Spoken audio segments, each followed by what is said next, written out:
Today on the show, we talk about follow-up strategy for your church and why you should never wear two hats at once.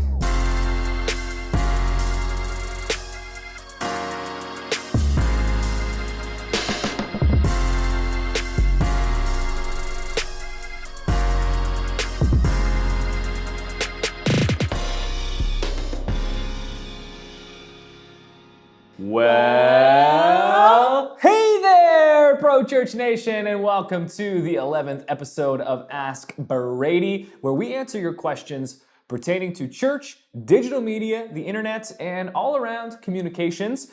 Today I am wearing my Toronto Blue Jays jersey, number 6, Marcus Stroman, which plays into Toronto being known as the Six. The 6, Marcus Stroman, also my favorite player on the Jays. And yesterday was opening day for the Jays, their home opener.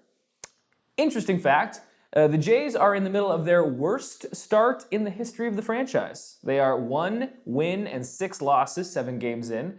And this just goes to show you, and I would like to make a point about this, for those that think they follow sports but are actually fake, fair-weather sports fans, Jonas behind the camera, you do not switch teams when your team sucks. In fact, switched.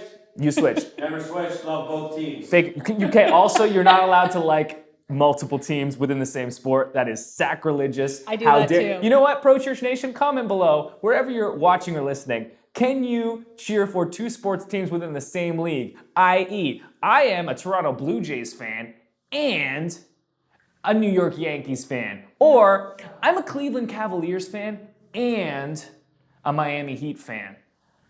I would like to know.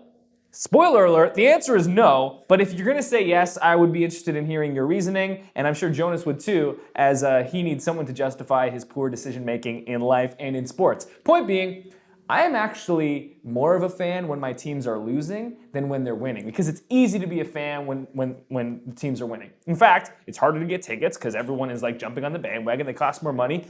I relish my team sucking, because from the depths of our despair, we will rise on the wings of eagles, like Isaiah. Like Eagles. Right. I also relish when the Jays are losing because then I can actually afford to go to baseball games. Yeah, I remember when we were younger, they had Toonie Tuesdays. You could get 500 level seats for a Toonie, which for our American folks is a $2 coin in Canada, and it has a picture of a polar bear on it. True story. That is true. It's Show a also picture of a 2 Toonie colors. so people can see it. So, Blue Jays, they suck, but baseball is back, which is awesome. We just booked, my wife and I, our first baseball trip of the year. Basically, the week after Nucleus launches, we're going to be going out to Florida to see the Jays play a pair of games at Tropicana Field in Tampa, and then take a quick flight down to Florida to see Marlins Park as well. You're already in Florida. Well, yeah. You just said you were going to Florida again. What? Because you were like, yeah, we're going to do this. And then you were like, and then we're going to take another flight down to Florida. I But said aren't you going to Miami. Miami? No, I said Miami. Take a quick flight down to Florida. Florida. Dang it. Jonas. I can't even pretend that I did say that because it's on camera, so you could just rewind it and prove that I incorrectly stated that. We'll take a quick flight down to Miami, Florida, which is what I was trying to say, obviously, Yeah. and check out Marlins Park. I am not relishing going to Florida, not because I dislike Florida, maybe a little bit, but Marlins Park and especially Tropicana Field are 2 of the not nicest baseball stadiums. Tropicana is universally accepted as the worst baseball stadium in all of baseball, and we are Toronto Blue Jays fans, and our stadium is not so nice either. Currently, I have standings. I have rankings of all the stadiums that I've been to. For those that don't know, I'm on a journey to see all 30 MLB stadiums. Actually 31 if you include both Atlanta stadiums that have been opened during my quest. So I am 26 in, 5 to go. No, I'm 25 in, 6 to go. So hopefully I finish those final remaining 6 this year. The remaining 6 are Milwaukee and Minnesota, Oakland, because last year Brittany and I went to see the Giants play the Jays and the Oakland Athletics were not in town, which means I have to go back to the Bay Area. But hey, going back to San Francisco, that ain't so bad. And then you've got the new Atlanta park, SunTrust Park. I went to Atlanta's old park last year. Tristan and I went together, but that park is gone. And the rule is you have to go to every active stadium on the journey. So got to go to Atlanta twice. It's all right. Love Atlanta also. And then the 2 Florida parks, Miami and Tampa. So 6 to go.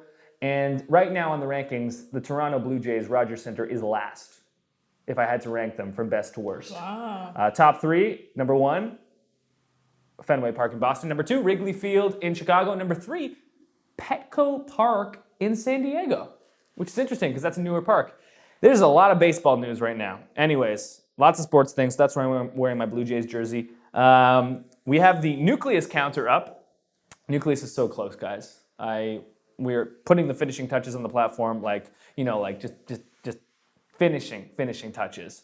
And we are officially, the counter says 12 days, 19 hours, 57 minutes, and 45 seconds remaining until the launch of Nucleus at 11 a.m. Eastern on Tuesday, April 25th, which is super exciting.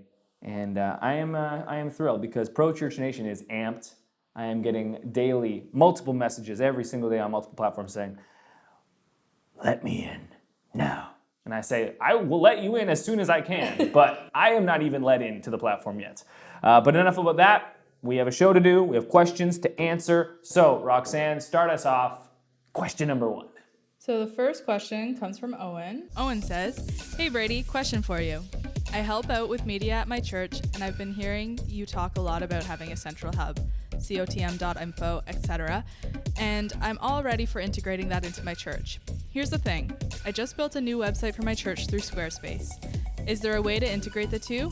If so, how would you go about it?" A question relating to the idea of the central hub, which if you've been watching our videos on YouTube this week, we published, I think, 3 different videos this week, 1 last week, about this idea, the central hub, this singular landing spot for every single next step within your church. So anytime that you promote to your church through an announcement, through promotion, through a social media post, anytime you're saying, "Hey, we want you to take a next step, church," you point them to one location. Right now, churches use usually 5 or some combination of 5. Website, lobby, bulletin, manual methods like talk to Pastor Sheila, call Pastor Sheila, email Pastor Sheila, or download the mobile app would be the 5th option. We think it's so much better to have clear communications and just have one destination. Church on the Move does this especially well with cotm.info, and this is what Nucleus is going to allow you to do. Build your own central hub. Because there are things about a central hub that don't just allow you to just throw up a website. Like, one of the questions we've had is, why don't I just build my own site with like Squarespace? And this isn't exactly to Owen's question, I'll get to that in a moment, but like there are 5 things that a central hub needs, and we talk about this in one of the YouTube videos, and that is, it needs to be accessible through a single URL, such as cotm.info or firstbaptist.life, for instance. It needs to be built mobile first. So not just responsive, but built mobile first. What's really cool about cotm.info is that it's actually a web app that's parked on a domain. So it's not really a website, it's an app accessible through a URL. And Nucleus is built in the same way. It's built mobile first. It feels and functions and acts like an app, but it doesn't come with the barriers of downloading an app. And it's not only accessible on your smartphone or tablet, it's accessible from desktop. It looks beautiful on desktop, accessible everywhere. Third thing is that it needs to have an actual physical representation. And we'll get to this a bit later in one of the other questions, I think, so I'm not going to go too deep into that as well. But for those that are less tech-enabled, we want to have a physical representation of our central hub as well.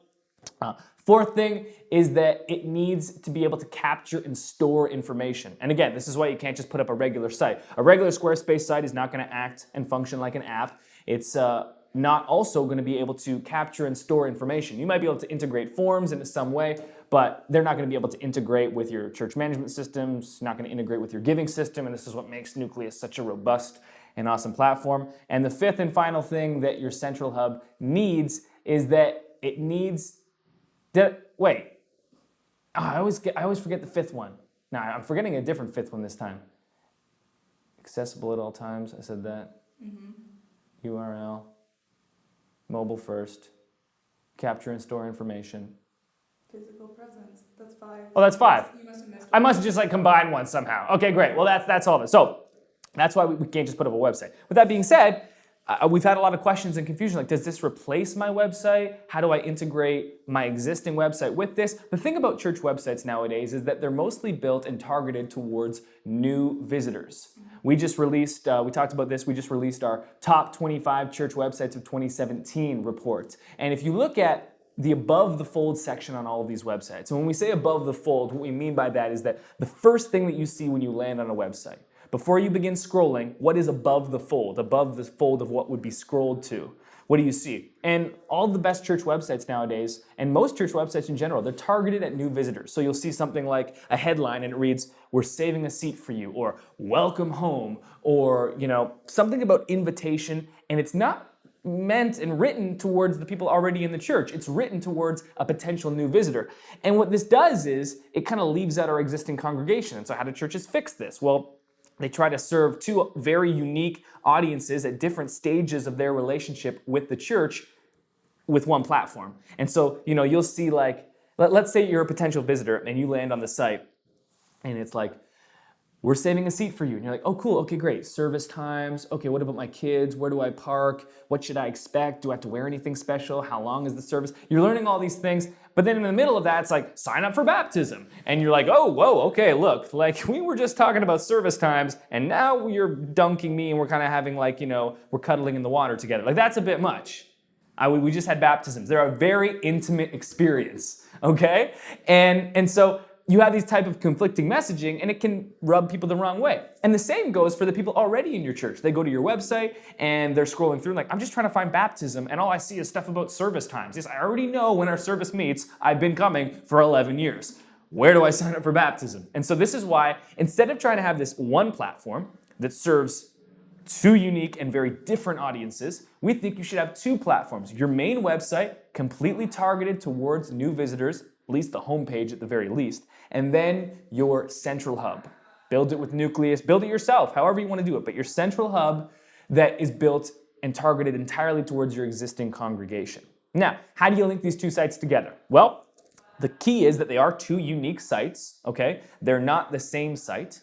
And what I think you can do is within your navigation menu on your main website, so let's say it's firstbaptist.com, in the main navigation on that, you can link to your Nucleus, to your central hub. So you can put a navigation link that says central hub or that says next steps, and then when someone clicks on that, it takes them to the Nucleus, to the central hub. So one church that does this is New Spring. So on New Spring's website, newspring.cc, you can click on next steps, and then it takes you to their central hub. Now, they don't, I believe, have a unique URL for that central hub, but all of their next steps and everything is housed on this one singular page. And also, I talked to John Horton, the developer of that site. It's actually built on top of their church management system. So much like Nucleus will integrate with popular church management systems once we launch and ask our users what we should build integrations into, New Spring Central Hub is built on top of their CHMS as well, which is great because then everything is streamlined and clear. So hopefully that answers Owen's question on how to integrate the two sites. Remember, they are two unique platforms. You can cross-link between the two, and it's okay if you have some duplicate content on each as well. That's not a bad thing. But what you want to do is when you take inventory of the pages on your main website, there should be no crossover and conflicting messaging within a single page. So don't take up precious real estate on your main website's homepage and have 75% of the messaging be towards new visitors and then slip in 25 towards your existing congregation. There's no need to be that conflicting when you can just use the navigation menu. Your existing church will know how to navigate to where they need to go, but more importantly, you've got the central hub, and that's going to be where they're going most of the time anyway. Right. All right, so question 2 comes from Josh. Josh says, this Sunday we are launching our Connect card for the first time in 3 years. Once you have people's emails and names, what do you do with it? Do we start sending out weekly newsletters? Though it may look like junk like the other 20 weekly newsletters people receive. Do we email special events coming up? Do we ask the minister/pastor to start writing blogs that we can email out? How often would you contact and for what purposes? Great, so this question gets us into follow-up strategy. Someone fills out your Connect card, you get a new visitor, and they first, interact with you as a church. Well, what do you do to follow up? How do you ascend the relationship from basically the first interaction to getting things a little bit more serious? So if we were going to compare this, as we generally do, to a dating relationship, it's like I meet a girl and I take her out on a first date. How do I get that second date, right? If the first date is them coming to your church and filling out that Connect card, that's almost their intention of saying, look, I'm open for a second date, but I want to know where are you going to take me? And so this next step is getting not just to that second date, but to going steady, as my mom used to say. Actually dating, being committed. What do they call it now? Exclusive. Just being exclusive. Yeah, okay. I married my high school sweetheart, and yeah, so what do I know? Man, if I was in the dating world right now, ugh. You'd be in trouble. I would be in trouble. No one would want to date this mess. So you work all day and never stop, and sports. Yeah. Okay. Well. Literally sports and work 24/7. So, thank God for Brittany. Okay, so follow-up strategy. There are so many different ways that you can do this, and what I've seen in the past is churches generally are pretty good at this because they lean on their strengths. So one church that I was talking to, they're like, we have this lady, I don't remember her name, but I'll go with, it was like Beatrice. And like, our secret weapon for follow-up strategy is Beatrice because she loves new visitors so much that she comes in and volunteers of her own time, on her own volition, writing individual handwritten cards to every new visitor and sends them out, and she paid for the postage or something. So you might have someone like Beatrice. You might want to use something more high-tech, something like a text in church option. Text in Church is a company by my buddy Tyler Smith, and they have a full follow-up blueprint that you can check out actually. So if you want to see how other churches are doing this successfully, you can go to textinchurch.com. They have a blueprint that you can download. It's for free, I think. The key is, what you don't want to do, and this is really the crux of answering this question, is don't just dump them into your general broadcast follow-up sequence or general broadcast outgoing messages newsletter. So if you, for instance, have like your complete church's email list. Okay, this is my church's email list. We have 1,000 people on the list. We have 100 people on the list. And every single week we send out a newsletter on Wednesdays. Don't get a new visitor's information and then dump them into that general overarching catch-all bucket right away. What you want to do is nurture that relationship a bit throughout that first week or two and then transition them into the general bucket. So we do this with all of our new subscribers. Instead of just like sending you like into our general email the next day, which might seem a bit foreign because we interacted in a unique way, we follow up in a unique way. And so we send this kind of like introductory sequence where I introduce myself. Hey, I'm Brady, and this is the company that I started. And what we do is we kind of share with them the story of Pro Church Tools over a week, and then when they get sent into that kind of general catch-all bucket, they are indoctrinated into the way of Pro Church Nation. They're a member of Pro Church Nation at that point. They know the story of who we are, where we came from, what we're trying to accomplish. We're all pioneering churches. Seize the 167. This verbiage and the language that we all use. If you're a part of Pro Church Nation, you know that. You identify with that. Well, when someone comes in for the first time, we have to then walk them through that. They don't have the history of being with us. Maybe you've been with us since the beginning. Maybe you've been with us for the last 12 months, 6 months. You have experience with our content and with us as a company. You know a bit about us. But these people are coming in cold. They don't know anything about us. And so we need to indoctrinate them, or if you don't like that term because it seems a little bit like brainwashy, you want to introduce them to your company. You guys can introduce them to your church. Have the pastor, I would highly recommend sending these messages out from the lead pastor. Send it out from the face they're most familiar with already, or the face that you want them to be most familiar with going forward. Send them out from the lead pastor, talk about, hey, this is why we started the church, or this is why I work at the church, and this is the stuff we're trying to accomplish, and this is the story that we're telling, and this is the story that we're moving toward, and the thing that we're building, we'd love for you to be a part of it. That's what you want to do. However you do that, whether it's Beatrice sending out handwritten notes, following up through text, following up through email, sending out a gift in the mail, that's your prerogative. But what you want to do is don't drop them straight into the general bucket. Nurture the relationship. Take them from first date to going steady, because that's the goal. You want them to become a regular and repeat attender to your church. And what you want to do to accomplish that is to share the story. And if they are planning on going with an email sequence, do you have a recommendation of like, there should be 3 emails in that sequence and it should go over a week, or 5 emails over 2 weeks, or like what? Is there like a general structure that you recommend? Yeah, I've heard like send an email a day for a week, which I think is like, can be a bit much, but I've also seen work well. What I would do is I would send no less than 2 emails the first week. Right. I would send one as soon as, you want to send the first one as soon as possible. That's also key. I'm so glad you asked this question.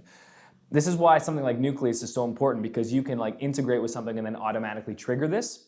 or you will be able to. Whereas with manual methods, you take a Connect card that's physical, then you got to input it into the system. What if Monday's your day off? Suddenly you input on a Tuesday. Suddenly the earliest the email can go out, if everything goes according to plan, is Wednesday. By that time, the person's already in the middle of the week. They're like, oh yeah, I attended that church so long ago. Maybe you missed it. So I would send out that first email as soon as possible, and then send out one a little closer to Sunday. I know Text in Church recommends sending one out on like a Saturday, right before church the next day, and that can kind of like spur them, be like, oh yeah, tomorrow, yeah, we could go to church. It's fresh in their mind. So no less than 2 in the first week.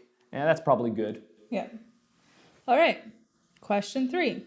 Taylor says, how do you manage your time between all the hats we carry? I'm having a hard time finding balance between videography, worship, building maintenance, etc. I did a podcast this week that talked about the fact that everything works, and that's the problem. And the thesis of that podcast was that you need to invest a proportionate amount of time and money into a project or department in this case, a proportionate amount of time into that project to which that project is going to move the needle forward on what you're trying to accomplish. So basically, as best as you can guess based on your guts and past experience, the amount that videography, or what are the other videography, worship, building maintenance. So the amount to which you think these things are going to move the needle forward in church is the amount of time that you should proportionately dedicate time and money to those things. So, for instance, let's talk about the way we do this practically. I know that proportionately to the success of Pro Church Tools, the amount of content that we produce is going to be how we win long term. You're listening or watching the Ask Brady Show episode 11 right now, and it requires 3 employees. We record this for 30 minutes, setup's another 30 minutes and teardown included. Then Jonas is editing for at least a couple of hours. Let's say there's a full 8 hours combined that go into a single episode of Ask Brady. How much money do we earn from Ask Brady, Roxanne? $0. No advertisement, no sponsorships. The reason we do it though is because we know long term, this is how we win as a company. This is how we build Pro Church Nation, where you guys trust us. And so when we launch Nucleus and we spend $100K building this platform, we know that hundreds and hundreds and thousands of users are going to sign up in that first week because they and you, Pro Church Nation, trust us. And there's reciprocity going. We give and then you give back. And there's a give and take here. And so that's one way me knowing that when I get up in the morning and I come into the office at 5 a.m. and I'm writing a blog post and no one's paying me to do that, or I'm recording a podcast and we're doing 4 podcasts a week and 4 videos a week and an article, and we've also got, Twitter posts 4 times a day, Instagram posts, and I'm spending Monday 6 hours on a Monday morning doing all of this stuff that earns no direct money. I know it's the most important thing I can do, because when it comes to moving the needle forward of what we're trying to accomplish, based on how we've defined success at Pro Church Tools, those things are the most important, so they always take precedent. Another practical example, Facebook ads is the best way that we reach people that don't know anything about Pro Church Tools. And so we spend 100% of our ad money, on Facebook here at Pro Church Tools. More than 100K in the last year. How much money has been spent on other promotional methods, Roxanne? $0. $0, because Facebook works so exceptionally well that sure, we could try out Twitter ads, we could try out Instagram ads, we could try out shout outs to other people's email lists, we could sponsor a podcast, we could do banner ads, except we don't, because Facebook works, and it works the best it's most efficient and most affordable. So why go anywhere else? Now, when this comes, so that's the overarching kind of best practice. Proportionate to how much it's going to help, spend the most time and and allocate your time that way. When it comes to actually doing this day in and day out, what I find is most helpful is to focus on a certain project and then don't let anything else distract that, and stay on that, and then move to the next thing. So practically, this is how it works each day for me. I come in between 5 and 7 a.m. to the office each day. No one is in the office at that time, and so that's when I do my creative work. So today, I put together a 20-page PDF that required a ton of creativity. It took me 4 hours to do, and I worked on that when no one else was here, and then when it was done, I took a break. Went to the gym, worked out, came back. That's when I did my meetings, I talked to my team. We filmed Ask Brady. I did all of these things that are completely different. One required me being an artist and a creative and a writer. The other required me being a manager and a team leader and a boss. Completely different roles. And so what I did was because I know they're divided roles in my head and in like the strengths and attributes that are required of me, I also divided them when it came to my time and on my schedule. So that's one way of doing things also. You know, when we're working in church, we have this unique responsibility and tough kind of situation where we have to have all these different hats. What I like to do is I like to keep my hats on different sides of the table. I don't like to wear two hats at once. Ooh, there is the practical thing. You would look stupid wearing two hats at once. You wouldn't do that. You'd wear one hat at once. So don't try to do two at once. Put on your one hat, and then when you want to switch the hats up, because your dinner hat looks different than your morning hat, then you switch it up. Wouldn't it be cool if we still lived in a day and age where like we go out to dinner and we'd all like wear hats? Like, oh, this is my nice man hat, and this is my nice Kentucky Derby hat. Man hat. Man hat. All right. Well, I don't think that would be nice for me though, because women back in the day literally had to like change their clothes like 8 times because every occasion during the day, like you had your morning dress, and then you had your like promenade dress, and you like go visit people. Promenade. Promenade dress. Promenade. I don't know. Lemonade. Limeade. Remember Limeade? Limeade was. A joke, but But good. it was pretty cool. But when pretty we were, sweet. like kids in the 90s. Limeade. Oh, big shout out to Roxanne. She has new hair, and it is sweet. Roxanne's somewhat of an Ask Brady celebrity. I should be. You're getting like noticed.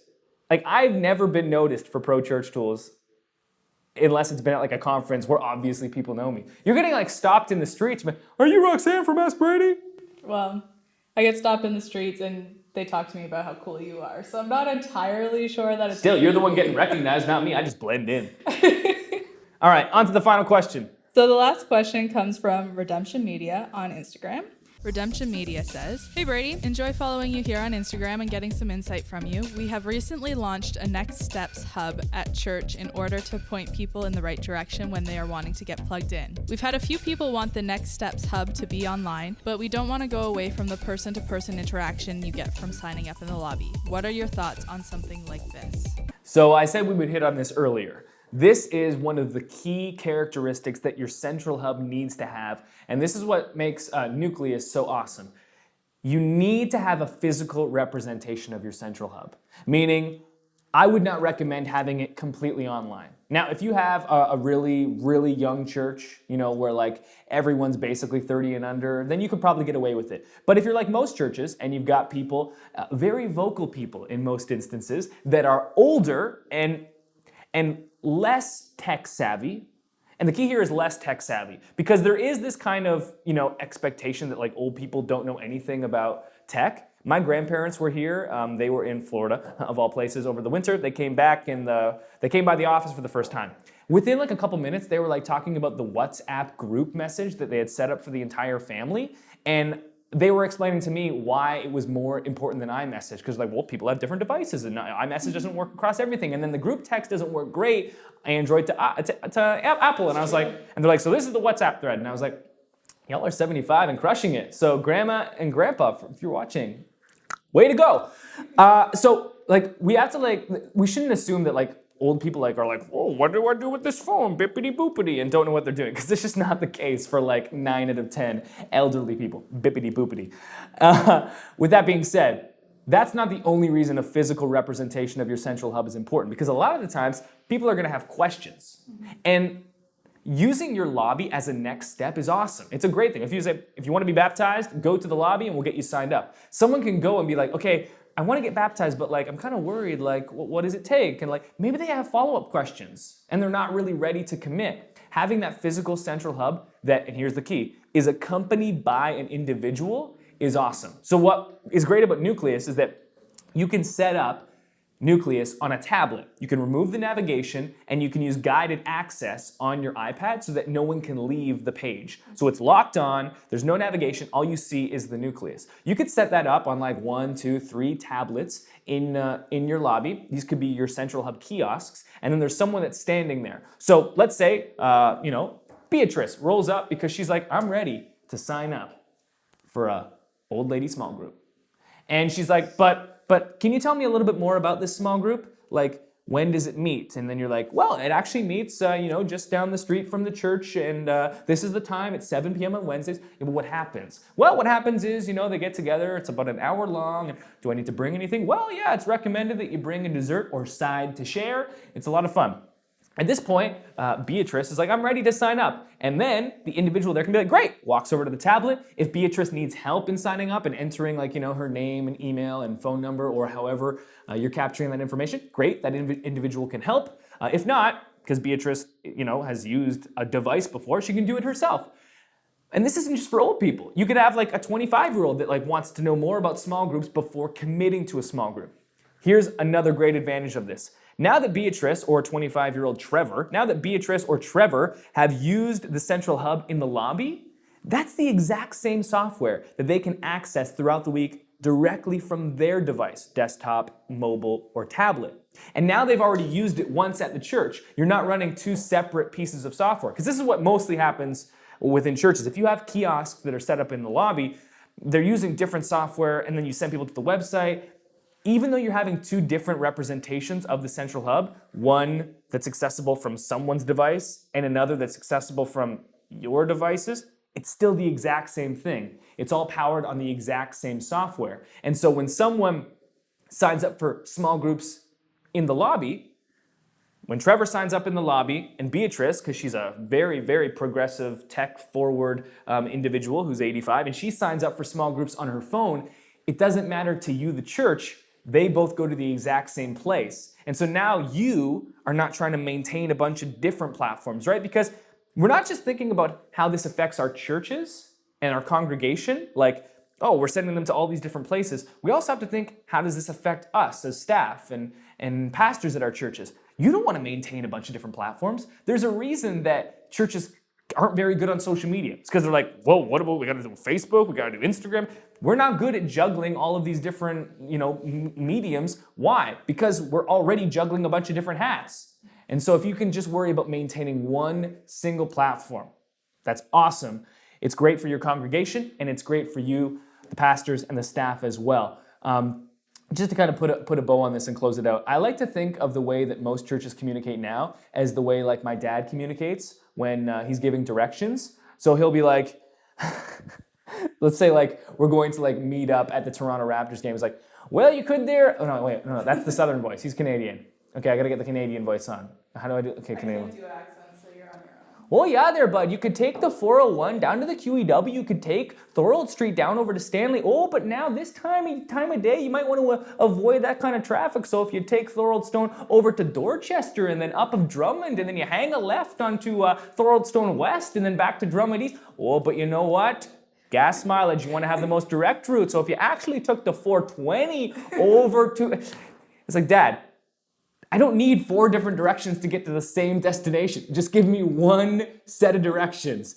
But this is what churches do, right? Oh, you could sign up for the mobile app and download the app, set up permissions and notifications, and you could sign up for baptism that way. Oh, or you could go to the website, firstbaptist.com/baptism-sign-up-please. Oh, or you could go to the lobby, talk to Pastor Sheila. She'll get you signed up real good. It's like, where do I go? Just tell me one place.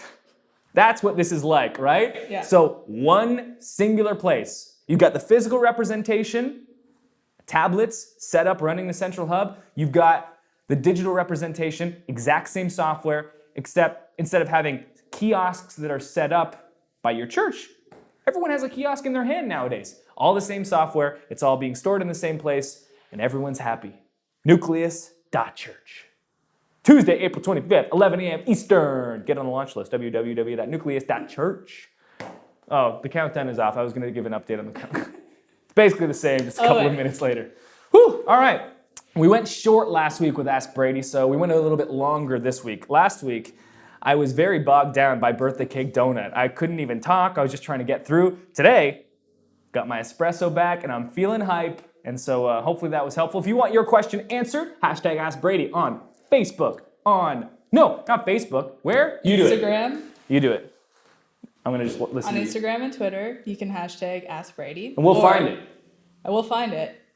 Or in the comments below on Facebook or on YouTube. Thanks for watching.